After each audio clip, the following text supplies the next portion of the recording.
Many of us are familiar with the tale of Little Red Riding Hood, right? Then you should know it's a phishing story. The little girl in the red hood who innocently journeyed through the forest to deliver goodies to her ill grandmother started as a seemingly harmless trip into the forest and turned into a perilous encounter, where both Grandma and Red Riding Hood narrowly escaped becoming a wolf's meal thanks to the timely intervention of a nearby lumberjack. But how is it a phishing story? Well, didn't it cross your mind the thought, wasn't Red Riding Hood foolish to believe the wolf was her grandma? I mean, who in their right mind would fall for such an obvious deception? Picture it. A hairy creature with pointy ears, a mouthful of sharp teeth, and even wearing glasses to disguise its eyes, as if trying to pull off a superhero disguise. And let's not forget those claws for hands. And yet, despite these glaring signs, the wolf somehow managed to deceive Red Riding Hood by lying in her bed, wearing her grandmother's gown, and feigning illness.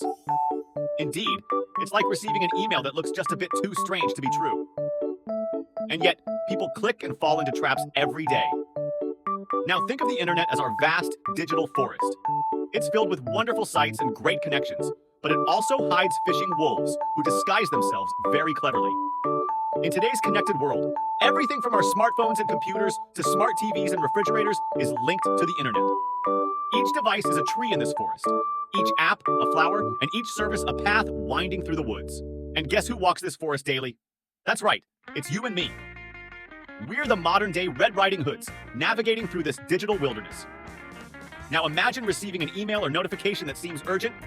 Maybe it's from what appears to be your bank, your favorite online store, or a service you use. It might say there's suspicious activity on your account, or they need you to verify your personal details immediately. This is no different than the wolf dressing up in Grandma's clothes. It might look somewhat convincing at a glance, but there are signs to watch for. Check the sender's email address. Just as Red Riding Hood might have looked a bit closer at Grandma, check if the email address really matches the organization's official one, or if it's just a clever fake. Look for grammar and spelling errors. Companies typically ensure their communication is error-free. If the message is riddled with mistakes, be wary. It's a common sign of a phishing attempt. Analyze the tone and urgency. If the email pushes you to act fast, think twice. Phishers often create a sense of urgency to bypass your better judgment. Avoid clicking on suspicious links or downloading attachments. Instead of blindly following links, hover over them to see where they really lead. Attachments, too, can be dangerous. Open them only if you are absolutely sure of the source. Seek confirmation. If an email asks for sensitive information, verify its legitimacy by contacting the company through official channels, not by replying to the email. Watch for generic greetings.